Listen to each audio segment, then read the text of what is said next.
Today. I'm Malika Andrews. Happy Monday, everyone. I hope everyone enjoyed their weekend alongside Chiney Agumake, Ramona Shelburne, and Richard Jefferson. How was your weekend? Oh, outstanding. Highlight? Yes. All of it.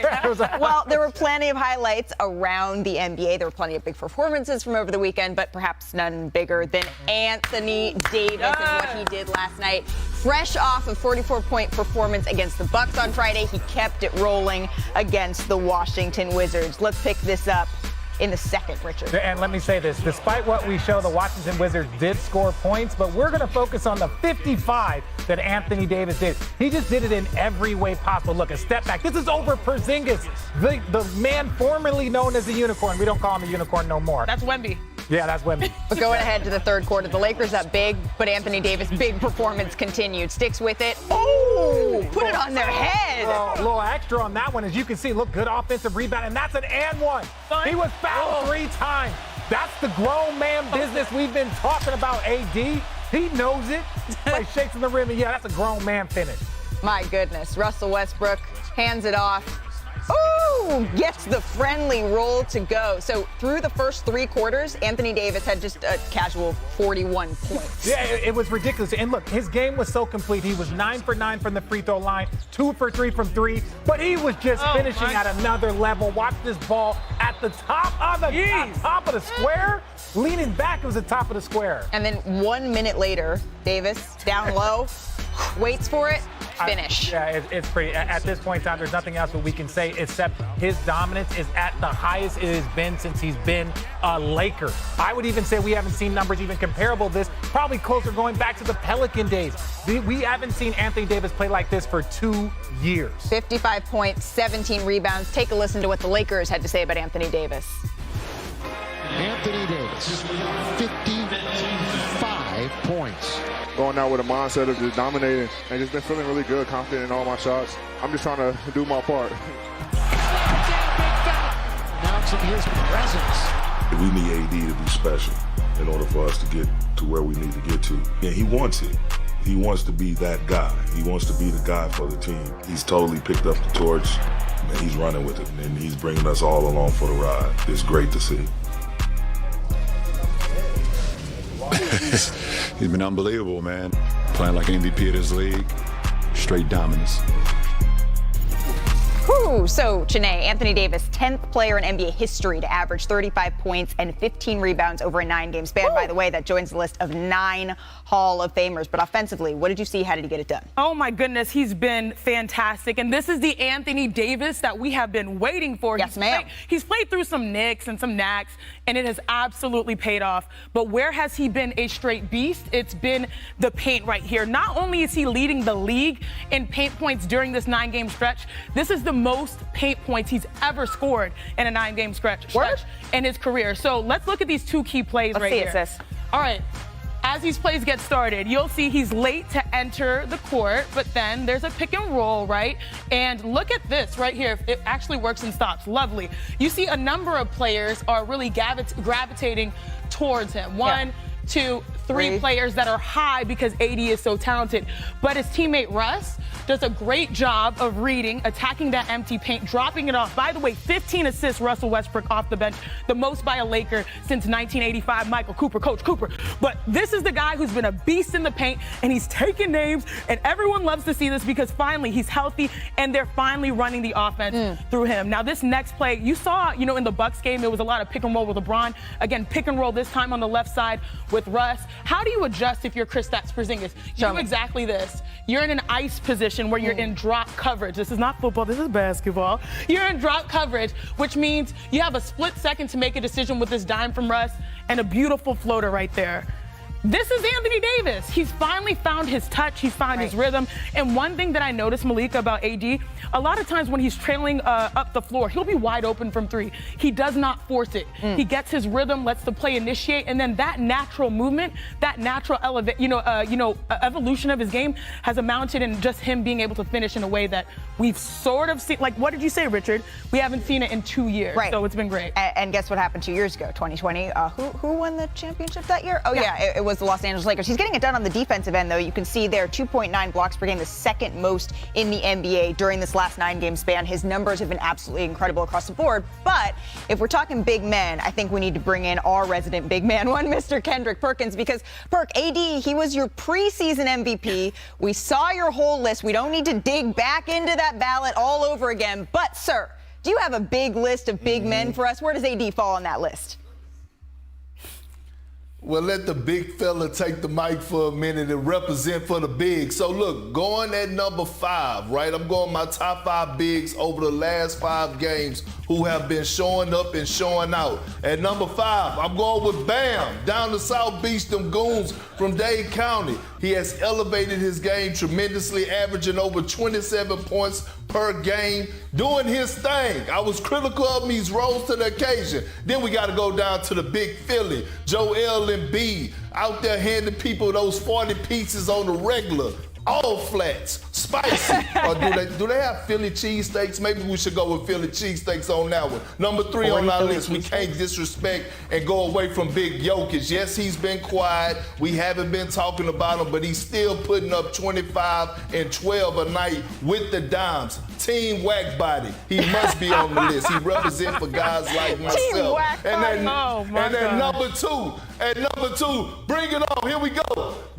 Greek freak, Giannis Antetokounmpo, dominating, a walking 30-12 a night, the most dominant player in the NBA. Who said you need skills when you got Giannis Antetokounmpo snatching the screws out the rim every single time down the court? Number one, run it. That's enough for Giannis. Number 1, here we go. Anthony Marshawn Davis Jr. in the building. I'm mad I went away from him on my MVP pick, but he's showing up. He's showing out. He representing in great fashion. They making the emphasis to run the offense through him, and he's giving everybody that work. So here's my list right now over the bigs that's been balling over the last couple of days, or should I say week or so. Big man are in the building. Here's the deal. Well, we're not going to dive into the fact that Anthony Davis wasn't on your MVP list when we talked about it last week, and Giannis was, and now Anthony Davis over. Because now you got my wheels turning. I'm wondering where he is on your MVP list. But I'm going to put a pin in that for 1 second because you weren't the only one calling for more assertiveness from Anthony Davis. This was from our show last week. Anthony Davis being Anthony Davis, Alpha Dog 1, the go-to guy. And it must continue to be that way, in my opinion, for the Lakers to continue to have success. We already know LeBron can take over games whenever he wants, but he has to remain patient, allow Anthony Davis to be this guy that he's being, because he's dominating on the glass. He's dominating in the paint. He's getting guys involved. He's doing it all. And he was doing that when LeBron James was out. And my question was, can they do it together? Can they coexist together? And we're seeing him right now take over and keeping that mentality. Keep that mentality, big dog. See what happens. I mean, ask and you shall receive. Vince Carter, Keep Ramona that Shelburne, big dog. Richard Jefferson. Vince, I mean, you asked for it. Now that you've seen Anthony Davis assert himself a little bit more, has this changed how you're thinking about the ceiling for this Lakers team? I mean, it changes the ceilings for sure. It gives them an opportunity because they're doing it the right way. Guys are sacrificing for the good of the team. We said Russell Westbrook has done his part, so we can't talk about Russell Westbrook. Now it's time to allow Anthony Davis to be Anthony Davis. He's done his part. Now it's time to LeBron James. Can you allow Anthony Davis to be that dog he's becoming? And he is becoming the big dog on campus. And I like for what AD is doing is he's asserted himself by developing the mentality, the killer mentality, by going into the post, mid-range first, then working your way out to the finesse game. And I think that develops the mentality earlier, like, I'm going to kill. And that's where 55 points, that's where coming, like 64.8% field goal shooting, like that's where that comes from, by developing the right mentality early in the game. And then you can go from where, and the world's your oyster after that. Well, Richard, when Perk was talking, you were smiling and nodding and maybe even agreeing a little bit with Kevin? No, Perk sometimes he will take the layup. Yes. He will take the layup versus he's like, well, Anthony Davis has been the best big man in basketball. It's like, thanks, Perk. The list was on point compared to last week. But this is what I want to say, right? This is what I want to say.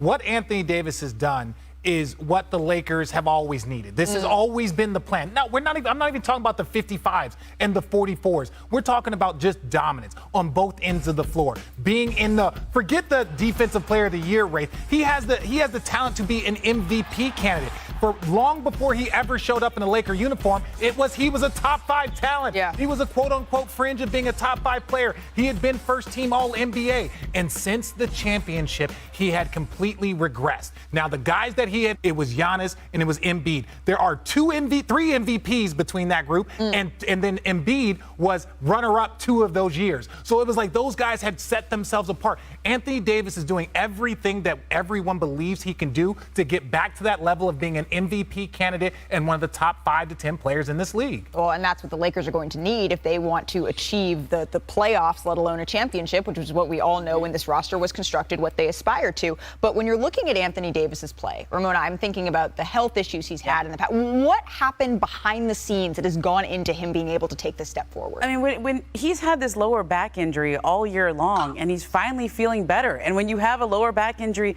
you just don't move as well. He wasn't getting into the paint with purpose. And now, look at those highlights we just played. When he's rolling with purpose. His teammates are looking for him. How many alley-oops did you show where he was getting up above the rim?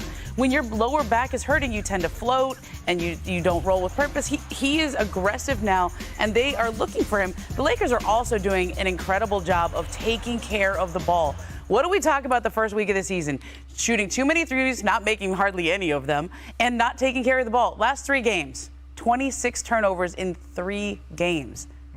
3 games, that's a game for a team. When the league has been putting an emphasis, as we've seen, on calling turnovers, that's incredibly impressive. The Lakers 8-2 over these last 10 games. I mean, if they can keep this up, watch out. This is going to be fun. Still to come on NBA Today, John Morant. He did something that he's never done in his entire career. Find out what that is. That's coming up next. Plus, James Harden. He makes his return tonight in Houston. Ooh. That's for City Chennai. What we can expect out of the Royce O'Neal.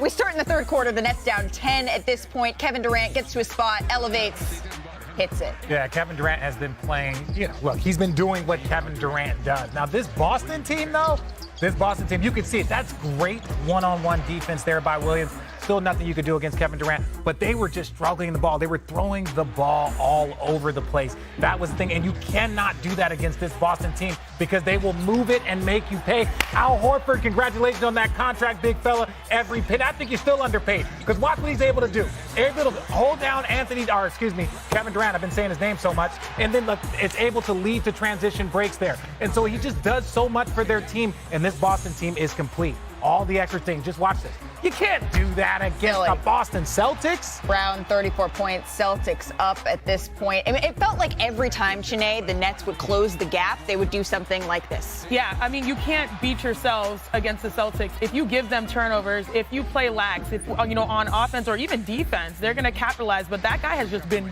different this year. Jason Tatum, 29 points, 8 straight win against the Nets.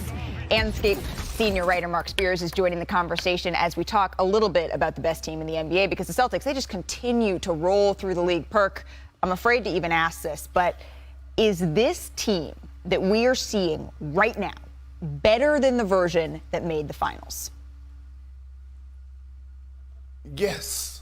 I said this last week to you, Malika. This team right now, currently constructed, when we brought my tweet up, this team, with the way that Jason Tatum is playing, the way that Jaylen Brown is playing, is better than that team from last year. The addition of Malcolm Brogdon. Grant Williams has added to his game. He has been the ultimate role player. And then on top of that, Marcus Smart. They won that game last night without Marcus Smart, okay? You forget they have Derek White. And they don't even have Robert Williams yet, right? So with this team and the growth of their dynamic duo, the best duo in the league, and Jason Tatum and Jaylen Brown, yes, they are better than last year, and they should be the favorites to win it this year, which I feel like they are. No, I could not agree more with Perk. They are a much better team this year. And one of the things that we have to understand here, too, is, look, Perk, rarely you will say something that is respectable. He's got 2 of them so far. He is on fire. This has been a Monday. It's like him and Anthony Davis have been the hottest people, like this weekend. So my thing is this. when you look at the Celtics, they really started taking off around the first of the year. That's when they took off. So now they've started the season the way they finished the season, and they've improved on so many things. They have a much better roster. And the thing that I must talk about, though, and that makes me a little concerned, I think their path could be harder to win a championship and to get there. That's the only difference. Explain. So that they will have to be better. Because I'm going to say, hypothetically, going against Giannis with Chris Middleton. Which I there, want it. I want to see it. They were the defending champions before that, and they always say, hey, you don't count out the champs, but the champs have not been beaten whole. That's something that we need to remember. And the Boston Celtics, they are a better team. I think they went into the offseason understanding that they need to improve. And when you improve on greatness, it can be special, and right now they're special. So basically what Richard said was January 1 of this year, 2022, we all saw that they became the #1 defense. But also this season, we're seeing them become the #1 offense. And what have they done? They've started knocking down a tremendous amount of threes, almost like 3.5, almost 4 more threes per game, which you might say like, oh, that's not a lot. That's almost like a 10-point swing that can guarantee you win games. 16.8 threes per game lead the NBA. Also, you have to talk about addition, right, of Malcolm Brogdon, who is, by the way, leading the league in 3-point field goal percentage. So you have a guy that gives you 14 and 4, and you have an identity on both ends of the floor, and you cannot ignore the role that Joe Mazzulla has done, really just commandeering and steering the ship and getting the best out of all their players on both ends without one of their best defensive players. Absolutely. And so I feel like I'm bleeding green today because I love this team. They show up, they show out, they hold things down. And Perk, I'm on your energy. I feel you. Perk is ready to, what do they call duck boats, Perk? Perks, we're ready to welcome you on to one of those. You mentioned it, though, Chene. The Muglass duck boats. Joe Mazzulla, he was named the Coach of the Month for November, Mark. How important, you chatted with him recently, has his role been for the Celtics' success this year?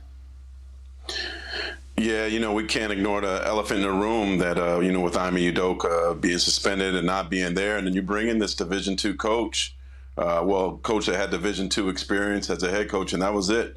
But from the moment he walked in, Jason Tatum told me he was impressed by how Joe wasn't trying to be somebody he wasn't, and he wasn't trying to get them to forget Ime.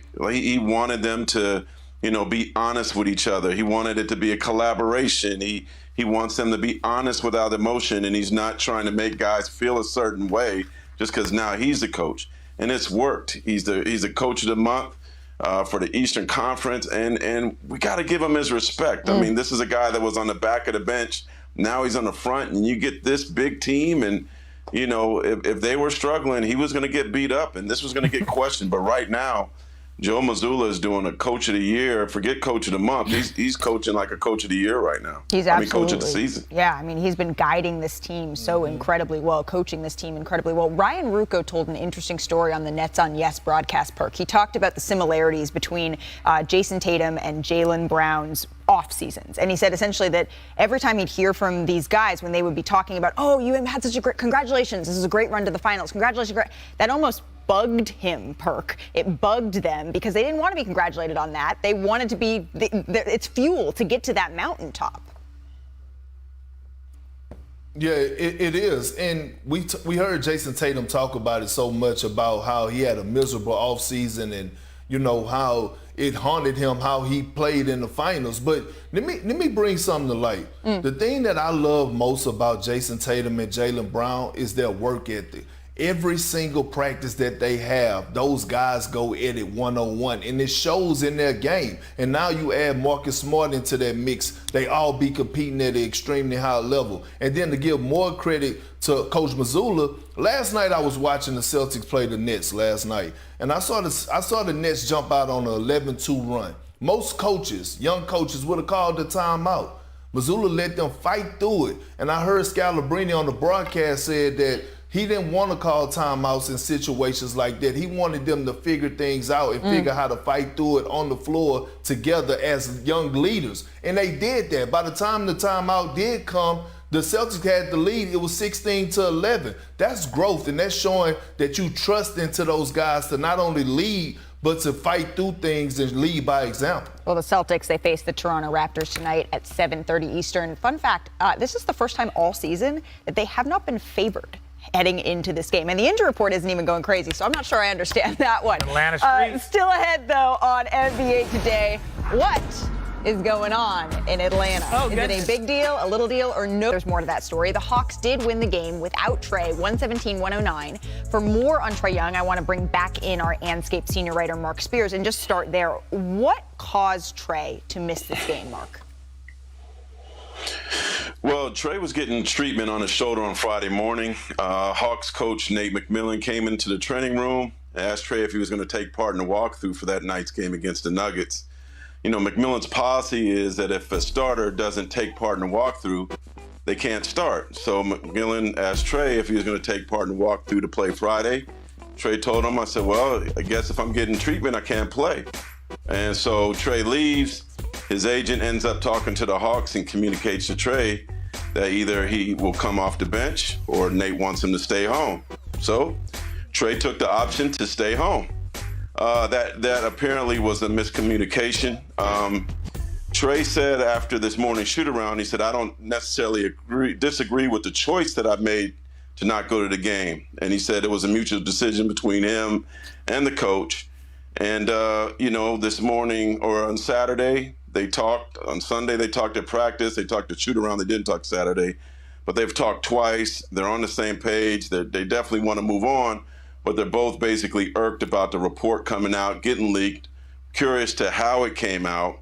Trae said it was an unfortunate matter that went public. And he was questioned about his leadership this morning. And he actually mentioned guys like Vince Carter, guys that have looked over him through the years, old teammates. And he said, you know what, this is something that he has to continue to get better in. And he expects to play tonight against Oklahoma City. But obviously, this whole thing was a mess.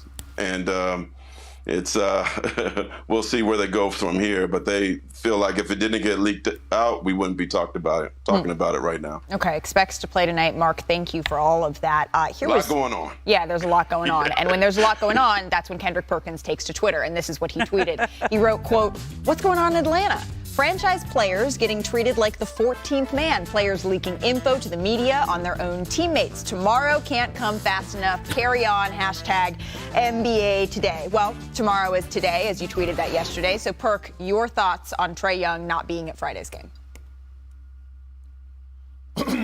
Well, three things. One, Trae was wrong, okay? He was wrong to the point that he should have showed up to the game. That's just my opinion. That's the only thing that Trae Young was wrong about. The second thing, if you're going to leak something to the media, don't be a source. Put your name behind it. That's a coward move. Don't be a source and leak it and say, oh, don't tell them I told you that. That's bad for the locker room. The third thing, if you're going to address somebody, you do it to this fashion. Coach Nate McMillan, listen, my brother, I think you're a wonderful coach. But at the end of the day, you have to put your pride aside. This is not about you. This is not about your policy.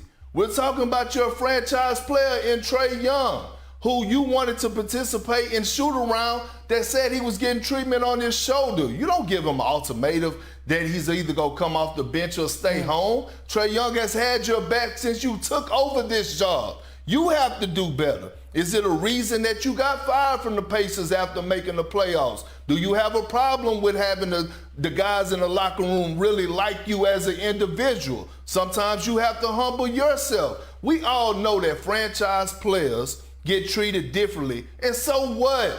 It's part of the game. They earned that right. That's why they get paid the big bucks. You have to deal with it. Sometimes you have to bend the rules.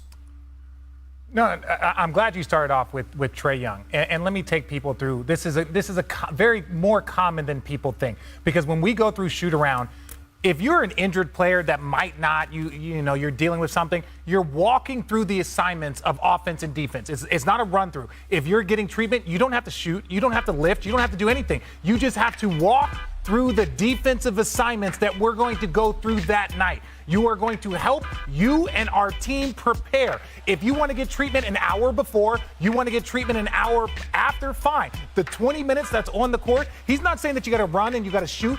You just have to be there while we're going through the defensive stuff. That's one. So when Trae was like, oh, well, I'm getting treatment. Well, a lot of times coaches say that because they want you in there early or they want you in there late. They don't want you rolling in 5 minutes before talking about my shoulders hurt. It's like, well, did you get treatment? And it's like, oh, well, no, I didn't. Anyways, The next part that I will say, if you are Nate McMillan, you have to be careful of losing your locker room both ways. You have to be careful of losing your locker room if you allow Trae Young to do something that you wouldn't allow the 14th man. Everyone should be treated not equally, but fairly. And if this is something, because let me just talk about it. The Atlanta Hawks are still culture building. Yes, they had a great run a couple years ago, but if you look at their history, they haven't been a historically great franchise. Good, never great. So when I look at that, Nate McMillan has to do a much better job of making sure he doesn't lose that locker room. And that means, Trae, you are the best player. You are one of the best players in the league. You need to be held to the highest of standards. Yeah. The highest of standards, not just he's one of our better players, so we're going to not let him go through shoot-around, because then it starts to happen. Then DeJounte Murray does that. Then John Collins might be like, well, if he's doing it, then I can do it. Then you start to lose the locker room. So you got to keep the same energy for everybody. Trae made a mistake. He owned up to it, but there's mistakes on both sides of this. Vince, you've actually spent time in this locker room. How do you make sense of all of this? There's a lot that was said here. To coast and start with Ja Morant going for 33 and 10 in a win over the Pistons. That includes 21 points in the third, the most Ja has ever scored in a quarter in his career. Perk, you think that he tops that number this season? Light work. And yes, I get it was against the Pistons, but that was the same Pistons that just beat Luka Doncic in the Dallas Mavericks. Ja wasn't happy. And he absolutely went off. All right, we'll keep it pushing, but we are going to stay. Oh, my gosh, that elevation. We're going to stay in the West. Dame Lillard returned from his calf injury after 7 games out. He had 21 points, 5 threes in the win. Shanae, can Dame get Portland back into the top 6 here? Oh, absolutely. This has been a great opportunity for one guy by the name of Anthony Simons, who, by the way, has been straight balling. Jeremy Grant has been doing his thing as well. So acclimating Dame, where they are 8-4 with him this season, that's on pace for second in the West if he were to stay out there. So I like this squad. Go Blazers. Yeah, Grant making a little case for early All-Star. Well, and then did you see this? Jose Alvarado scored 38 points to beat the Nuggets, the most points by an undrafted player off the bench in NBA history. He also hit 8 threes. Where did this come from? Look, he's been building, he's been working, and what I love about the organization of the Pelicans is that they're starting to look like a normal organization, right? Yes. They got all-stars, Zion's healthy, they've got great scouting, you're bringing in guys, vets are playing well. All of a sudden, it's like, wait a second, these Pelicans, they're in second place. Did you hear the cheers? Jose. I see what you guys did there. When you mentioned it, the win pushed the Pelicans to the 2 seed in the Western Conference, leapfrogging the Nuggets. You can see the entire playoff picture on your screen, but this segment is called Coast to Coast, and that was all on the Western Coastern Conference. So we're going to go to the Eastern Coastern Conference. James Harden said he's on pace to return to the Sixers lineup tonight. He's missed over a month with a foot strain. In that time, Philly has gone 8-6 with the best defensive rating in the league. The Sixers are in Houston facing Harden's former squad. So Harden and Embiid, they've only played 6 games together this season with a little bit of mixed results, 2-4 in those games. Ramona, how should the Sixers reintegrate James Harden into the lineup here? Well, they've been playing really well while he's been out. And I think the issue for Harden is he's got to change his game a little bit to fit what they have been doing. James has never been a catch and shoot guy from outside. He's taking 77% of his 3-pointers this year are 1 dribble or more. Only 1.2 catch and shoot threes a game this year. There's 9 players on the Sixers who have more than that. 9 players. Even Joel Embiid is taking two catch and shoot threes a game. So he's got to be willing to catch it there because it changes the spacing. If he has the ball too long, then other players are not getting involved. But he does help guys like PJ Tucker, who's a catch and shoot guy. He does help a lot of the other players when he comes back. Embiid has to change as well. That pick and roll that was so good when they first got together, he's got to commit to rolling hard to the basket when he plays with James in that spot. It sounds so simple when you break it all down with the numbers like that. How simple is it actually when you see it on the floor? Well, actually, I think that this could be great for the longevity of his career, James Harden, because when you think about catch and shoot, all you have to do is space and read, right? So if he's able to just embrace that idea of pop in, like I understand, but I also understand the James Harden aspect. His entire career, he's been an off-the-dribble rhythm type of shooter and creator. So this is not something where it's like, oh, just catch and shoot. It's like, this is just not natural for him. You don't realize as a shooter, sometimes, like, you see that right there, that little hezzy, that's where he wants to go to get to the mid-range. And so to commit yourself to just shooting that 3, I don't think it's going to be hard for him. It just needs to be a concerted effort. But I agree on the Joel Embiid front because he's been so great from all aspects of the floor. Sometimes you do need that reminder, like drag the defense down to make things easier. But like, why would you do that if you're like a bucket? Right. well, and my thing is this: they are 2-4 in the games when he first came back, then he got hurt. 2-4 is not a great sample size. No.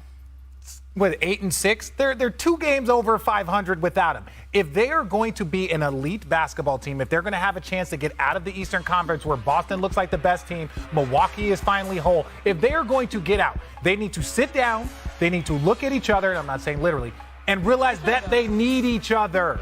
They cannot do it without James Harden. James Harden can't accomplish the things that he wants to accomplish without maximizing his teammates. So it's one of those things that James Harden does have to tweak his game. So do the 76ers. So does Joel Embiid, because together you are better. Herc, real quick, last word on this.